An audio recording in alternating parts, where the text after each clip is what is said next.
नमस्कार दोस्तों, भागलपुर विधानसभा क्षेत्र में आज इमरान प्रतापगढ़ी जो कि सांसद में उच्च सदन के सदस्य हैं, आज वो यहाँ पर भागलपुर विधानसभा क्षेत्र में अजीत शर्मा जो भागलपुर से कांग्रेस के प्रत्याशी हैं उनका यहाँ पर प्रचार करने के लिए आए हुए थे। तो उन्होंने यहाँ पर आने के बाद क्या कुछ कहा, आप इस वीडियो में पूरा देखिए और अपनी प्रतिक्रिया कॉमेंट बॉक्स में ज़रूर व्यक्त कीजिए।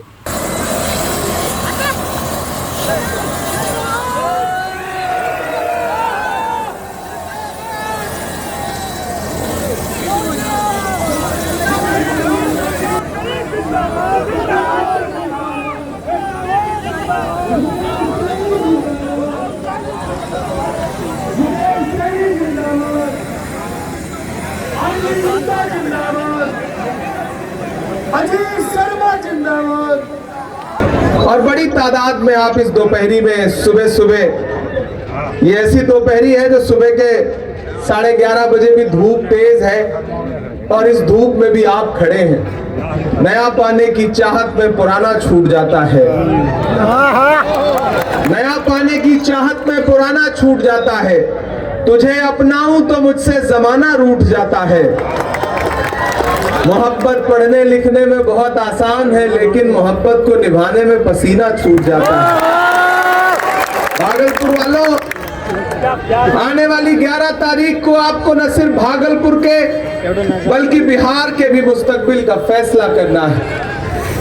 ये चुनाव बहुत जरूरी चुनाव है। एक तरफ वो ताकतें खड़ी हैं जो कह रही हैं कि हम जैसे चाहेंगे वैसे मुल्क को चलाएंगे, संविधान को मानेंगे नहीं मानेंगे कोई कुछ कर नहीं पाएगा।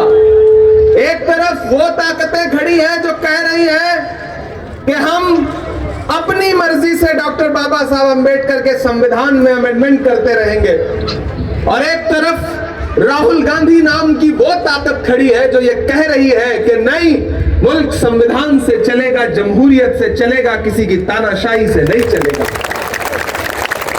मैं आपका इमरान प्रतापगढ़ी हूं, पूरे मुल्क में आपकी आवाज बनकर के बोलता हूं, चाहे वो संसद की सीढ़ियां हो या हिंदुस्तान की सड़कें हो। मैं झुका नहीं, मैं डरा नहीं, कहीं छुप छुपा के खड़ा नहीं। जो डटे हुए हैं महाज पर, मुझे उन सफों में तलाश कर। बोल रहा हूं मैं, लड़ रहा हूं मैं, हाकिम की आंख से आंख मिला करके लगातार बावाज़े बुलंद बोल रहा हूं। भागलपुर वालों, पिछली बार भी आपके बीच में आया था 5 साल पहले, मुझे याद है। अजीत शर्मा जी के प्रचार में शायद वो आखिरी दिन था कैंपेन का, और आज फिर आपके बीच में हाजिर हुआ हूं ये कहने के लिए कि मेरे भाई, फिर लड़ाई उसी मकाम पर खड़ी है। मैं पूरे बिहार का दौरा करता हुआ यहां पहुंचा हूं पिछले 16 दिनों में, चाहे वो बछवाड़ा हो, चाहे वो नालंदा हो, बिहार शरीफ हो, चाहे वो खगड़िया हो, चाहे बरबीघा हो, दीघा हो, फुलवारी शरीफ हो, या फिर ढाका हो, बेतिया हो, सिकटा हो, नौतन हो, चनपटिया हो, या फिर गया टाउन हो, या फिर आपके पटना साहिब से लेकर के विक्रम से होते हुए पूर्णिया से लेकर किशनगंज से लेकर के बहादुरगंज से लेकर के ठाकुरगंज से लेकर के कस्बा से लेकर के कोढ़ा से लेकर के धमदाहा से लेकर के मनिहारी से लेके पूरे बिहार की अलग अलग विधानसभाओं से होता हुआ यहाँ पहुंचा हूं, और यहाँ पहुंच के आपको जिम्मेदारी से बता रहा हूं कि आने वाली 14 तारीख को बिहार में महागठबंधन की सरकार बनने जा रही है। पहले फेज का चुनाव खत्म हो चुका है।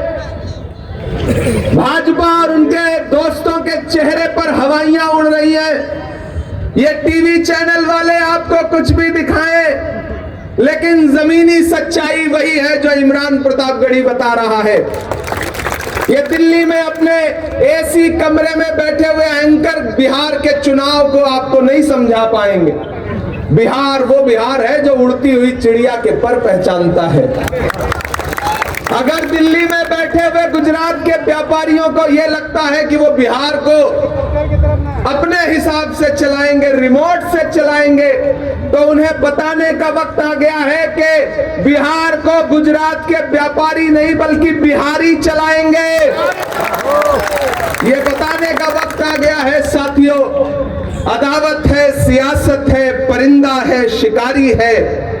अदावत है, सियासत है, परिंदा है, शिकारी है, मगर इन सारी चीजों पर मोहब्बत अब भी भारी है। भागलपुर वालों, ये चुनाव महागठबंधन जीतने जा रहा है और ऐसे में महागठबंधन ने चौथी बार भाई अजीत शर्मा जी को आपके बीच में नुमाइंदा बना करके भेजा है। मैं जानता हूं ये बुनकरों का इलाका है, मैं जानता हूं कि आपके हाथों में खुदा ने जो हुनर दिया है, आप अपनी उंगलियों के उस हुनर से लोगों के जिस्मों के लिए लिबास बनाया करते हैं। इसीलिए जब मैं पहली बार पार्लियामेंट में पहुंचा, देश की राज्यसभा में पहुंचा और राहुल गांधी ने मुझे इतनी ताकत दी कि मैं देश की पार्लियामेंट में खड़ा होकर के आपके मुद्दों पर बोल सकूं, तो मैंने अपनी जो तीसरी स्पीच की पार्लियामेंट में, उसमें खड़ा होकर के मैंने बुनकरों के लिए आवाज उठाई। मैंने नाम लिया भिवंडी का, मैंने नाम लिया इचलकरंजी का, मैंने नाम लिया आजमगढ़ के मऊ का, मैंने नाम लिया मुबारकपुर का, मैंने नाम लिया बनारस का, मैंने नाम लिया छोटा नागपुर का, मैंने नाम लिया त्रिची का, मैंने नाम लिया सेलम का। जहां जहां और भागलपुर में जो यहां पर बुनकर साथी हैं, मैंने आपके बुनकर उद्योग का और आपके जिले का नाम लेकर के पार्लियामेंट में आवाज उठाई। आप YouTube पे मेरा वीडियो देख लीजिएगा। आज फिर से एक बार आपके बीच में दामन फैला के खड़ा हूं। कल राहुल गांधी जी यहां आकर के आपके बीच में बात करके गए और राहुल जी से कई बार व्यक्तिगत बातचीत में भी उन्होंने मुझसे एक बार पूछा कि इमरान, आप माइनॉरिटी डिपार्टमेंट के नेशनल चेयरपर्सन हैं, बताइए अक़लियतों के लिए मुल्क में सबसे जरूरी काम कौन सा है।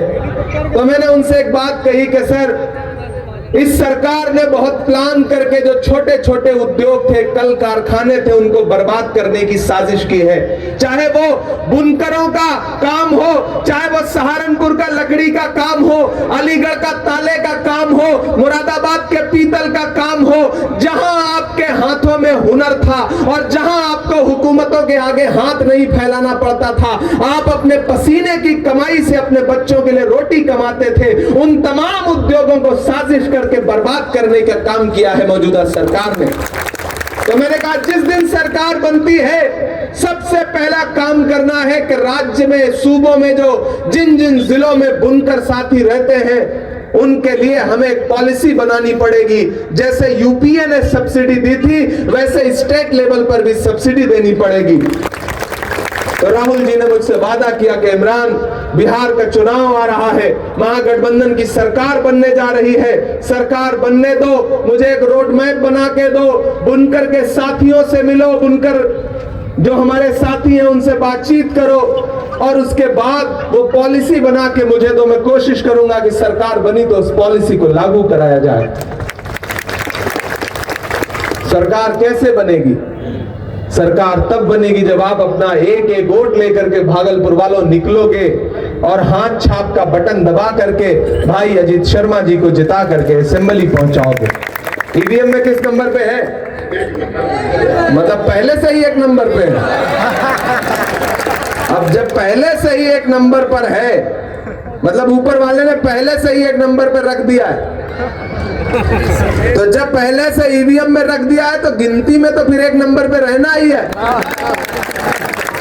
और एक बात ये भी सोच करके जाना साथियों, आप तो इसको लिए ही रही है और इसकी सबसे ज्यादा हिफाजत करनी है। ये जो लुटेरे घूम रहे हैं ना वोटों के, ये सबसे पहले ईवीएम मशीन पे ही डाका डालते हैं, इसलिए इसकी हिफाजत जान से बढ़ के करनी है। इन लुटेरों को लूटने नहीं देना है और इनके छाती पे खड़े होकर नारा लगाना है कि वोट चोर, वोट चोर, वोट चोर।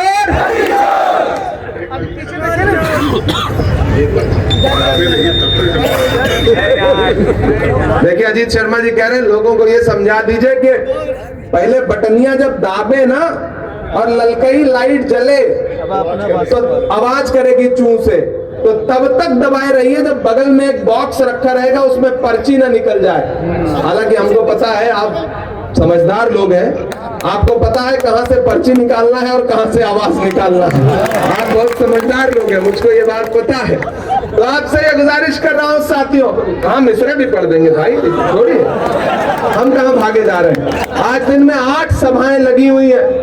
मैं पिछले 16 दिन से पूरे बिहार में चुनाव प्रचार कर रहा हूं गठबंधन के साथियों के लिए, कांग्रेस के साथियों के लिए, और आपसे ये अपील कर रहा हूं कि छोटी छोटी नाराजगी हो, छोटी छोटी शिकायत हो, कोई शिकवा हो तो सब किनारे रख देना, क्योंकि जब मकसद बड़ा हो तो छोटी छोटी चीजें नजरअंदाज करनी पड़ती है। कि कौन से चौराहे पे कौन सी भीड़ क्या नफरत का काम कर दे कुछ पता नहीं।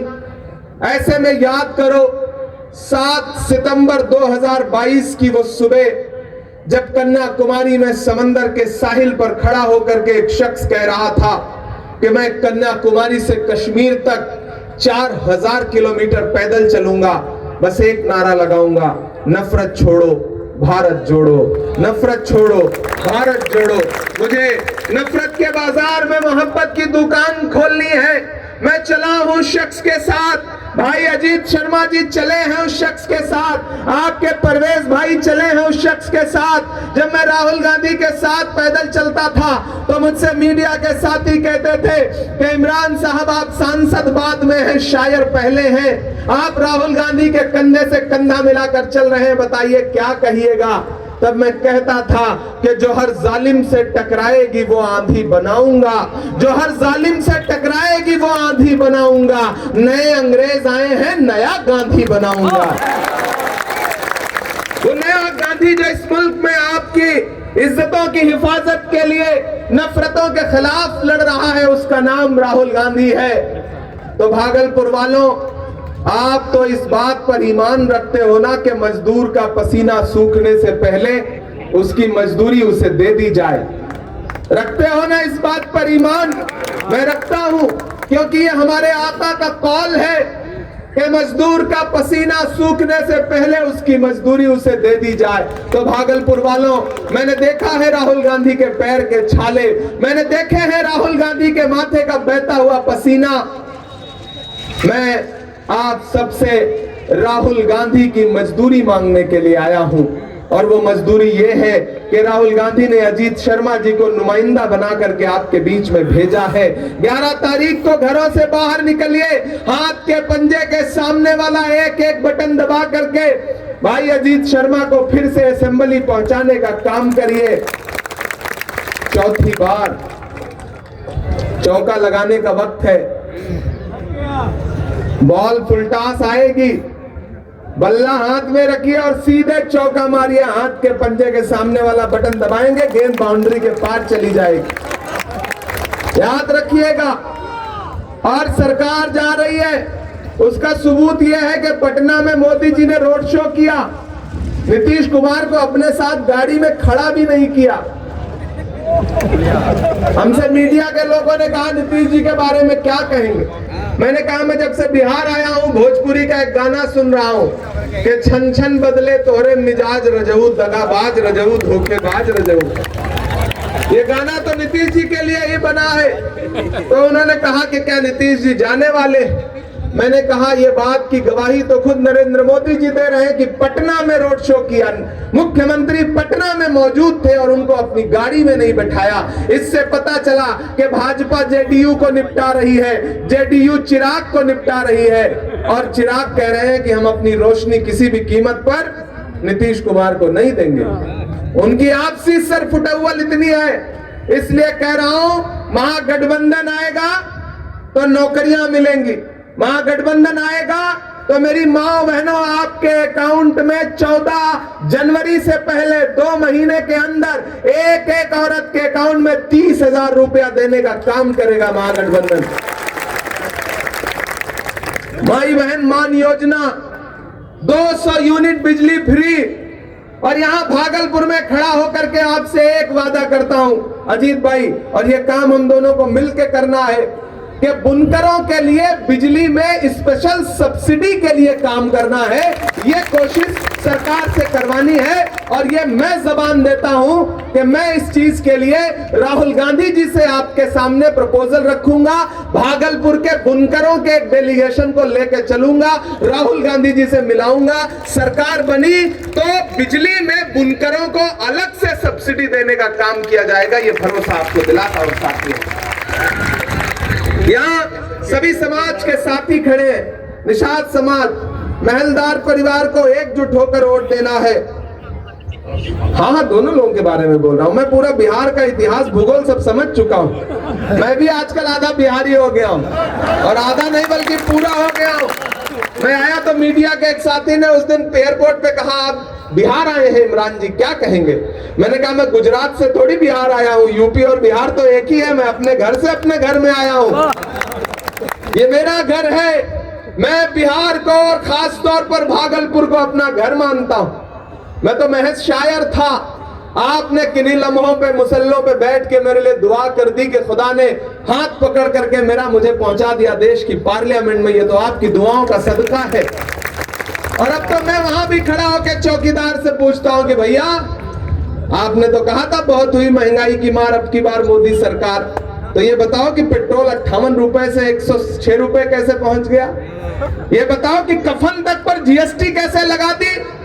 ये बताओ कि कपड़े पर 5% की जीएसटी कैसे लगा दी? ये बताओ कि चिता की सामग्री पर जीएसटी कैसे लगा दी? दूध पर, दही पर, छाछ पर जीएसटी लगा दी। आप तो नारा लगा के आए थे बहुत हुई महंगाई की मार अब की बार मोदी सरकार। आप ही ने तो कहा था कि भाइयों बहनों, देश के खजाने की चाबी मुझे सौंप दो, मैं देश नहीं लुटने दूंगा। कहा था ना? तो आजकल तो मैं उनसे पूछता हूं कि कहां सोया है चौकीदार, कहां सोया है चौकीदार? थोड़ा बेस बढ़ाओ ताकि चौकीदार के कान तक आवाज जाए। कि कहां सोया है चौकीदार, कहां सोया है चौकीदार? कि गैस सिलेंडर की कीमत भी 1000 के पार, कहां सोया है चौकीदार, कहां सोया है चौकीदार? और महागठबंधन का क्या ऐलान है? 500 का गैस सिलेंडर बिल्कुल आधा कर देंगे। कि चाय बेचने वाला पूरा भारत बेच रहा है। इसी भागलपुर में 1026 एकड़ जमीन, 1, 2, 4, 10 एकड़ नहीं, 1026 एकड़ जमीन मोदी जी ने अपने दोस्त अडानी को दिलवा दी। कितने में? 1 रुपया में। अरे 1 रुपए में तो न चाय आती है न जहर आता है, लेकिन 1 रुपए में 1026 एकड़ जमीन किसको दिलवा दी? दोस्त को। तब इमरान ये पंक्तियां पढ़ता है कि चाय बेचने वाला पूरा भारत बेच रहा है, इसी काम में हासिल उसे महारत बेच रहा है। कि रेल बिक गई, तेल बिक गया, बिका हवाई अड्डा। सही बोल रहा हूं कि नहीं बोल रहा हूं? सही बोल रहा हूं कि नहीं बोल रहा हूं? कि रेल बिक गई, तेल बिक गया, बिका हवाई अड्डा। सब कुछ बिकता देख के खुश है अपने जेपी नड्डा। कि जनता महंगाई की मारी करती हाहाकार, कहां सोया है चौकीदार, कहां सोया है चौकीदार? और अगली लाइन पे यहां से वहां तक तालियां बजेंगे, मुझे पता है कि अब बिहार में बन जाएगी तेजस्वी सरकार। कहां सोया है चौकीदार, कहां सोया है चौकीदार? उठाइए अपना एक एक हाथ, दिलाइए मुझे भरोसा कि 11 तारीख को एक एक वोट लेकर के जाएंगे। हाथ छाप का बटन दबाएंगे, बस एक नारा लगाएंगे, चुपचाप चुपचाप चुपचाप चुपचाप। अजीत भाई, एक शिकायत और एक वादा दोनों आपसे करना भी चाहता हूं, लेना भी चाहता हूं। 14 तारीख को रिजल्ट आएगा उसके बाद आप जीत के असेंबली पहुंचेंगे, सरकार बनेगी, ताकतवर मंत्री बन के वापस लौटेंगे। उसके बाद इसी मैदान में जीत के जश्न का एक प्रोग्राम करिए रात का। मैं आऊंगा, पूरे भागलपुर को मुझे जी भर के शायरी सुनानी है उस दिन। शुक्रिया।